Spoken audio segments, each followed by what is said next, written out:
Hello and welcome to the Success Secret podcast with your host Hussein Talib. I am excited to introduce you to a series of conversations with some of the most successful and inspiring individuals from various industries. My aim is to dive into the stories behind their success and explore the knowledge, strategies, habits, mindsets, and wisdom that have propelled their success. Each episode of the Success Secret podcast will feature a different guest who will share their unique journey, the challenges they faced, and the lessons they have learned along the way. I will also be covering topics from entrepreneurship and innovation to leadership and personal development. Whether you are an inspiring entrepreneur, a seasoned business professional, or just someone looking to improve your life, the Success Secret podcast is for you. My goal is to bring you valuable insights and inspiration that will help you achieve your own success in business and life. So get ready to learn and be inspired. The Success Secret podcast starts now. In this episode of the Success Secret podcast, I'm joined with EksAyn Anderson to talk about how to successfully influence people. EksAyn has been seen on Forbes, Speaker Magazine, and various business blogs and podcasts. His books, The Key to the Gate, Principles and Techniques to Get Past Gatekeepers to the Decision Maker, and What I Want My Children to Know Before I Die, both sold internationally. But remember that success in business world does not matter if we don't have success at home. So that's a principle that EksAyn lives by. So these are the things that we are going to be talking about: how to have influence, on people, and the importance of being a leader in self and in others. So welcome, EksAyn. Thank you, and thanks for having me on the show. Great to have you here. So first of all, because this is the Success Secret podcast, I want to ask you, what does success means to you, and how do you see other people have certain misconceptions what the success is? Oh goodness, that's such a good question, Hussein. Thank you for asking. So, success to me personally means you're doing the things that are most important, that are most meaningful in the world. And so for example, a lot of times people say, well, success can be if I make $1 million or I have a lot of success. But then a lot of people get to the top of the ladder and they find that they have relationships with their children or their spouse that's not ideal. And they realize that their ladder was leaning on the wrong wall. So success for me is saying, let's find out what's really, really real, what's really important, and then pursue that.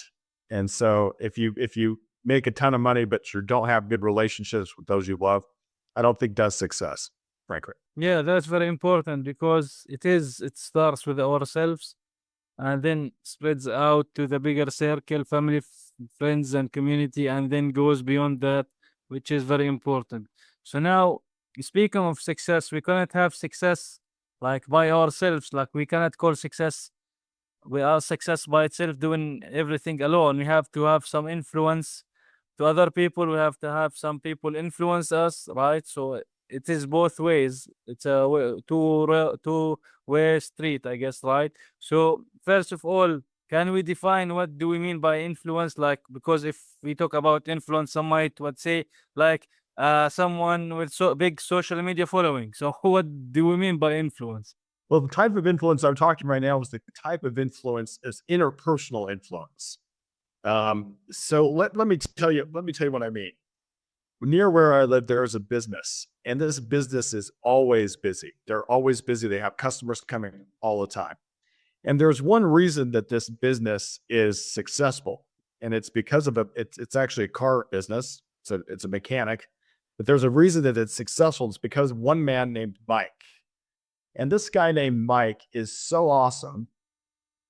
Let me tell you how I met him. First of all, Mike, I had a problem with my car, and I went to another mechanic. And this mechanic told me it was going to cost me $1,500 to fix this problem with my car. And there was something about that interaction that made me want to get a second opinion. So I went down to Mike. He was close to where I lived. I went down to Mike and I asked him, I said, how much is this going to cost? And he said, $10. So I had one mechanic tell me $1,500. Mike had told me $10. And I was surprised. It was only $10. That's almost nothing to get a car fixed in the area where I live. And so I took it to Mike. I paid him $10 and the car worked great. Well, later on I had another problem. And of course I took the car down to Mike, and This time it was much more than $10. He said, hey, it's going to cost, I can't remember the amount. Let's just say it was $500, maybe somewhere around that time. He told me he'd have it done by the end of the day. But here's the thing. He fixed the car. He called me about 5 hours earlier. So if he said it was going to be done by 5, he called me around lunchtime and said, hey, the car's done. When I got down there to pay for it, instead of being $500, it was like $450. And again, I don't remember the exact amounts, but it was less than what he said. Well, what is it that makes Mike? Let me tell you this. I should read some of these reviews for it. I just want to see if I can pull this up for you. Mike has people drive. I looked him up on Google and I saw his Google reviews, and he has 75-star reviews. And some of them say things like this: I drive over 400 miles to take my car to Mike. Some people say Google should let me give him 10-star reviews. Some people say, hey, this guy's going straight to heaven when he dies. How do you get enough interpersonal influence that people will drive 400 miles to let you fix their car? How do you get enough interpersonal influence that people will beg Google to allow you to get 10-star reviews? How do you get enough influence where people will go to you for 20 years and never go anywhere else? If I read these reviews to you, you'd be like, wow, this is crazy. And there's principles that he aligns with. So it's a really good question that we could talk about. But that's the kind of influence we're talking about. We're talking about what is it that makes people want to follow you? Not necessarily on social media, but just in real life. How do I get people to want to do business with me? Definitely. That's very important. Like what you mentioned, that I think one of the reasons are maybe him being authentic, right? Because like we know, for example, in the first example you mentioned, when he charged you $10, while the other guy charged you 1,500, I think, right? So that's a big gap. Like they must be putting gold somewhere to fix the car there.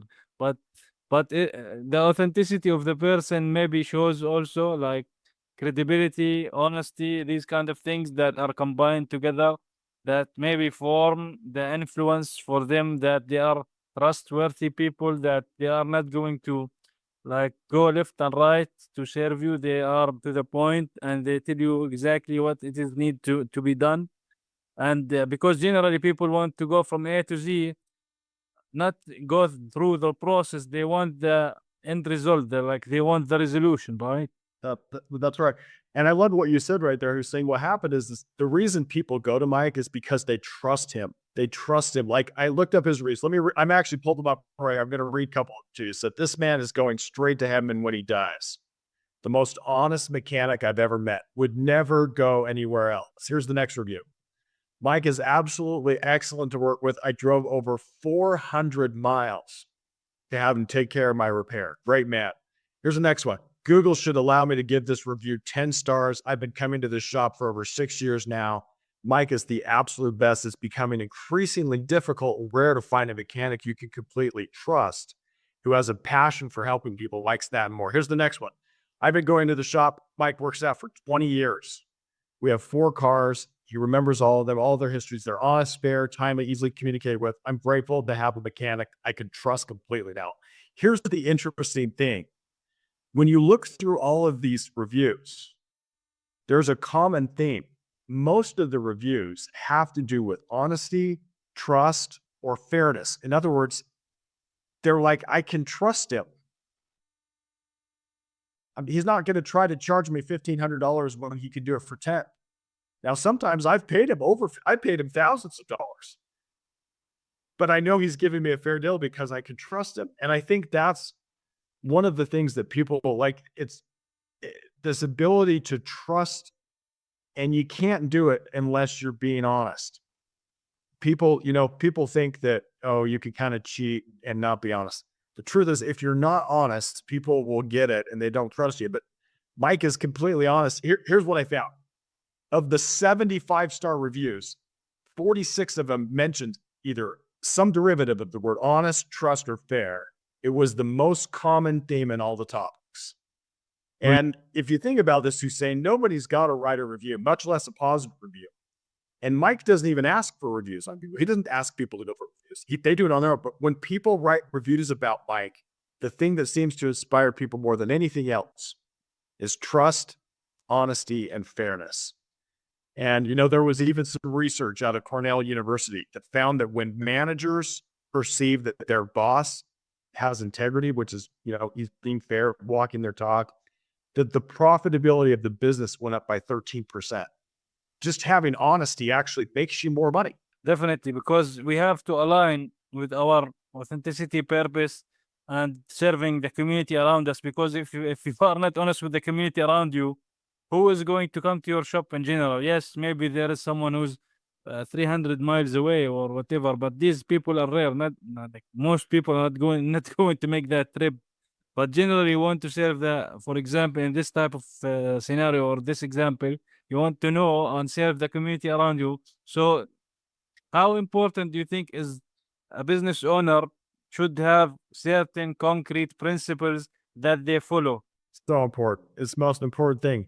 If you have a business and you're not following principles, people are going to get it and they won't trust you. So the fact that Mike's just honest, people trust him and they'll drive from all over the place 400 miles to get to him. Now, let me talk about one other thing that he does. So once you've aligned with principles and and people trust you because you're aligning with the next piece, in my view, one of the things that Mike does is, well, let me put it this way, Hussein. We have in life what are called expectations. This is what I expect.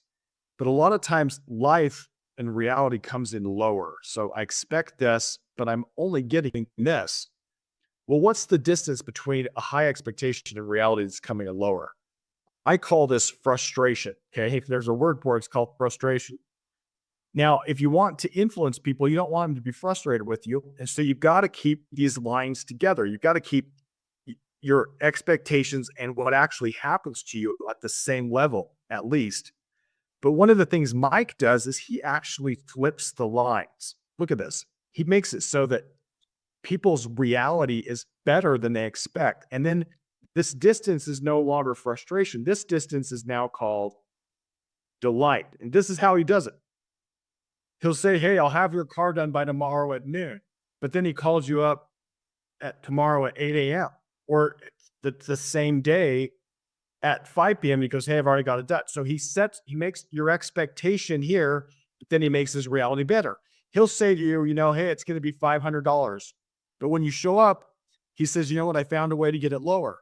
It's only $450. So he charges less than he told them. He gets it done before and he charges less. So now people they know he's honest, but they also know that their reality is going to be better than they expect. And he does this all the time. And so how can you, or how can any of your listeners here who are listening, make people's reality better than they expect? If you can do that consistently and get people to trust you by just being honest, your ability to influence people in a negotiation, in a sale, and if you're trying to sell to a government, to a business, or to an organization, that's huge. So if you can imagine, if you have a pyramid, the bottom is you got to have trust. The next thing is you've got to build the relationship. So the bottom's you've got to have trust, but the next level up is I got to build the relationship. One of the best ways to do that is to exceed people's expectations. One more comment on that, Hussein. I know of a repair guy. He's a repair guy in my area, and he says, if I tell people I'm going to get the repair done by Thursday, and then I get it done on Wednesday, everybody's thrilled. They're happy. If I tell people I'm going to get the repair done on Tuesday, and I get it done on Wednesday, everybody's mad at me. In both situations, the repair happened on Wednesday. The only thing that changed was, what was the expectation? Did I expect it by Thursday or did I expect it by Tuesday? So you have to under-promise and over-deliver. And that works in your relationship with your children. It works in your relationship with businesses. It works in relationships, any relationship. If you can make people's reality better than they expect, then they're delighted with you. Now, on the other hand, if you make you put their expectations up here and you're not quite delivering, then they're frustrated with you. And that's huge. Exactly. Like you mentioned something very important here, which is like over delivering, which is something that in the example, he was delivering in different ways. to give people their early cars or than he promised, and also then some kind of maybe discount. So they over deliver, not just in a way, but in more than one way, two ways, maybe more. So that's very important that you want to serve people in a way that they do not see certain things coming, certain good things coming their way, which is a great thing that they would like I mentioned, it would be a delight and it would be like some kind of a surprise. Like, okay, great. Yeah, right. That's very. But do you think that there are some certain positive or negative sides for influence? Like, do you think certain things that can happen or some people do or business owners do that can be negative, not just Yeah. positive? Yes, absolutely. So let me tell you what the research shows. This is a great question, Jose. You're a great host. Thanks for asking such good questions on this. Thank you. So they say that if you can think of behaviors, let me back up for just a second and answer your question. If you think of a behavior as a seed that you would plant in the ground, and attention is like water. So I have a water bottle. If I water the behaviors I want to see grow with attention, here's the problem. In our relationships, a lot of times we're watering the behaviors we don't want to see grow with attention. So let me tell you what I mean. Have you ever seen a parent? The parent says something like this: "I can't believe you stayed out too late and you didn't make your bed and you didn't put you didn't clean your room like I asked you." They give all this attention to what the child's doing wrong. Well, managers do this too. They tell everybody, the employee, what he's doing wrong, what he's doing wrong, what he's doing wrong. But the issue with that is you're actually making it more likely that that behavior will occur. That the research shows, Hussein, that if you give attention to the good behaviors, those behaviors, it actually, not only will they grow, but the bad behaviors start to wither. And so it's so much more effective to be positive, to tell people what they're doing right, rather than trying to shame them and tell them what they're doing wrong. Now, occasionally you have to address some things. If you do have to address some things, you want to address the negatives in private and the positives in public. Praise in public, you need to criticize. You could criticize them private, but you want to do the positive in public and praise the behavior you want to see happen. So that's very important what you're talking about. It could be about a choice, like we could go to the talking about the negatives. For example, in the example of a manager, we can show the negatives for the people and we can show the positives. And your example, yes, this is the problem. Like in a lot of jobs, like they always criticize the employee for the bad things, even if it's just one mistake, for example, and there's like 100 good things happened. Like it's not like maybe sometimes it's not even mentioned. So they make a choice to show the bad things, the bad stuff, and neglect the good stuff, which is not a good thing. Like these people, this person would not be a leader, in my opinion, right? And also, it would be a bad influence for the people around them. That's right. People gravitate towards positivity. They gravitate towards, like, let me just give you one example. I was sitting in a high-level director's office in New York. I'm going to tell you what happened. Look, let me tell you how this happened. I'd sent this guy an email because I wanted to try to sell a product to this guy in New York. And he ignored my email. He didn't say, "Hey, we're not interested," or "Hey, somebody else handles this." He just completely ignored it. Well, I called back in maybe several days later and I talked to well, let me back up even further. I'm sitting in this high-level director's office in New York. And he looks at me and he says, "You are the only salesperson I've ever let into my office." Now, I think he might have meant about the particular product I'm saying, but that's not what he said. He said, "You are the only salesperson I've ever let into my office." Now, let me tell you what happened. I sent him this email. He ignored me. I called up to talk to him several days later, maybe a week later or so. And who answered the phone? It was his secretary. Okay. And his secretary, I said, "Can I speak with Bob?" She said, "He's unavailable." By the way, they're always unavailable, just so you know. and I said, "Well, you know what? Maybe what I could do is resend the email that I sent a while ago and copy it to you. Would that be okay?" And she said, "Well, sure." And I don't know who said, have you ever heard someone on the phone? You can almost hear them smiling, like they have a positive attitude. You just almost hear their smile, even though you can't see them. Well, she was one of these people you could kind of hear that. And I noticed it. We started talking just a little bit. And I said, you know what? Thank you so much for being so friendly and courteous. I'm on the phone all day long. I just appreciate you just being so friendly and courteous. And she said, hey, thanks. And while she was on the phone, I pulled up the email that I'd sent before and I typed really fast. And I said something like this, Hussein. I said, dear Bob, I had the opportunity of speaking with Janice. She was very professional and helpful. I think she's an asset to your team. By the way, I'm going to be in New York on these days. And she's still on the phone with me. And I sent this email to her boss. Remember, it has a compliment about her on the first line, something nice. And I copied her on the email. And I said, I sent the email and I said, hey, did that email come through? And she said, let me check. There was a little pause. And then she said, hey, that email came through great. And then she paused again and she goes, hey, thanks for the compliment. And I said, well, I meant it. Thanks for being so positive. Well, here's the interesting thing, Hussein. Yeah. Fast forward, I'm back in this office. He's just told me I'm the only salesperson he's ever let into his office. This is what he said to me next. He said, you're the only salesperson I've let into my office. The reason you're here is because you were nice to my secretary. He said, I talk to my secretary more than I talk to my wife. Some of these people don't get it. Well, here's the thing. That's when you water behavior. Now, there are some people who call up and they try to be rude to the secretary, or they try to act like they're high and mighty and the other guy's high and mighty. And they say, now, who are you doing? What is your title? And try to be rude. Doesn't work.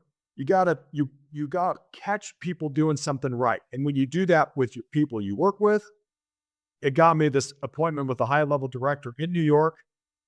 It works with our children, works with our spouses, works with people we know.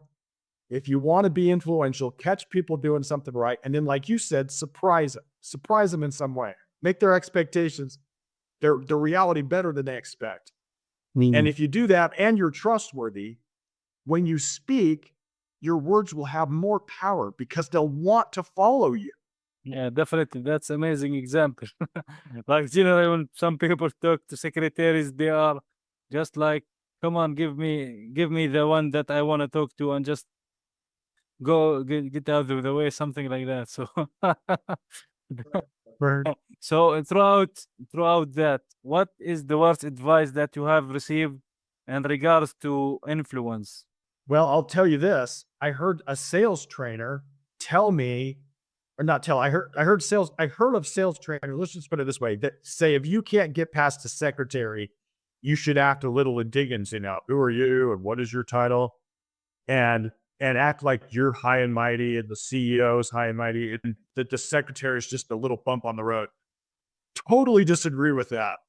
The truth is you've got to treat everybody like they're royalty. You don't treat the best advice. Let me go with the best. The best advice would be to treat everyone like they're royalty. Even people who, some people want to treat some people, they're really important and some people are not important. That's not true. Treat everyone like they're a king or a queen. And you'll see doors open for you. So yeah, I've heard a lot of bad advice where people say to be mean to people or something. It's like, no, you don't need to do that. Yeah, It's not going to help. exactly. Definitely, it's not going to.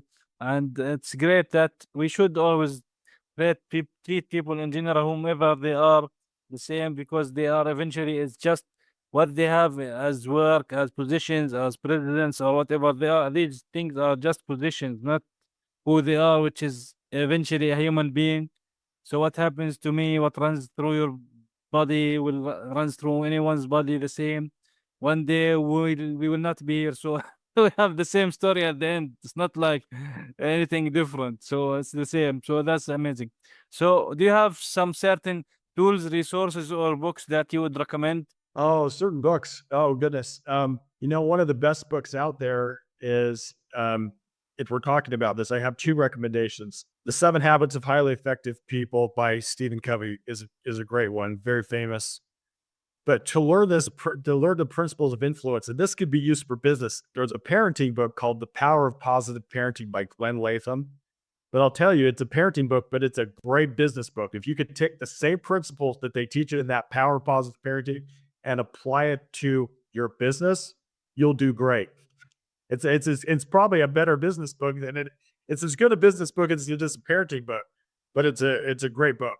And of course, there are certain things that apply because if whether we are business owners, entrepreneurs, parents, whomever, we want to have an impact and have an influence on other people in a positive way. So that's the principles would generally apply to any situation or any position that you are in. So that's very important. So, EksAyn, where can people learn more about you and what you do and get your books?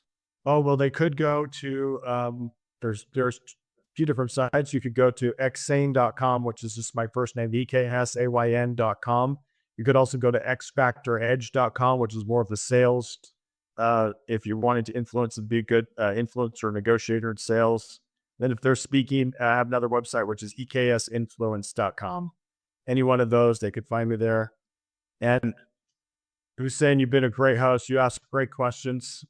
Thank you for having me on the show. Thank you very much for joining me, and you provided great insights into influence that are very important to any humans would apply, whether in their business or life, or even like parents. Generally, anyone can apply, and they are very important because eventually should treat each other in a same level way and with dignity and with trust and authenticity to show that so people can come to us at ease and have certain business with us at ease. Like you don't have to force anything. The days are of being who you are, I guess, and the influence will come if you show other people that you respect them and you deal with them as they deserve and maybe more. So thank you for joining me. Thank you for Hussein. Been an honor to be on your show. Thank you for having.